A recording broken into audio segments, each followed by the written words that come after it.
समीपवर्ती पहाड़ी पर एक पुरानी हवेली थी जिसे लोग वीरान महल कहते थे। उसके बारे में कई डरावनी कहानियां प्रचलित थीं। कहा जाता था कि यहाँ रहने वाला एक जमींदार अपनी मौत के बाद भी अपनी हवेली की रखवाली करता है और जो भी इसमें जाने की कोशिश करता है वह कभी वापस नहीं आता। एक रात गाँव के 3 नौजवान राहुल, प्रिया और समीर ने उस हवेली में जाने का फैसला किया। वे कुछ साहसिक करना चाहते थे। अंदर घुसते ही उन्हें एक अजीब सी गंध महसूस हुई जो मिट्टी और पुरानी लकड़ी की थी। हवेली के अंदर का माहौल बहुत ठंडा था, मानो हवा भी जम गई हो। उन्होंने अपनी टॉर्च जलाई और हवेली के अंदर घूमने लगे। वहाँ सब कुछ धूल से भरा हुआ था और दीवारों पर लगे चित्रों में अजीबोगरीब चेहरे दिख रहे थे। वे एक बड़े कमरे में पहुँचे जहाँ एक पुरानी अजीब दिखने वाली गुड़िया रखी थी। गुड़िया के बाल बिखरे हुए थे और उसकी आंखें कांच जैसी थीं, जिनसे कोई जान निकल चुकी हो। प्रिया को वह गुड़िया थोड़ी अजीब लगी, लेकिन बाकी लोग उसे देखकर हंस रहे थे। अचानक राहुल की टॉर्च फ्लिकर करने लगी और बंद हो गई। शायद बैटरी खत्म हो गई,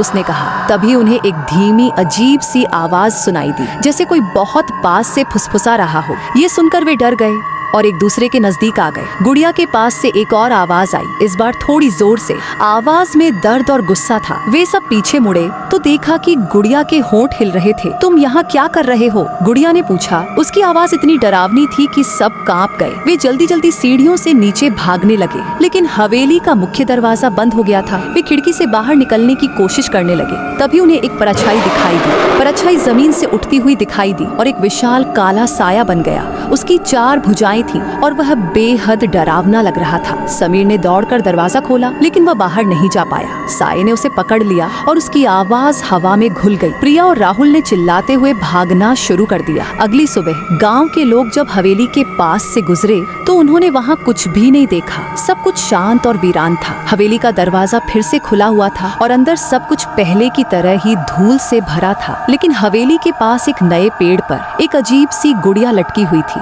जिसकी आंखें अभी भी चमक रही थी। और गांव में समीर, राहुल और प्रिया के लापता होने की खबर फैल गई। वे तीनों कभी वापस नहीं आए।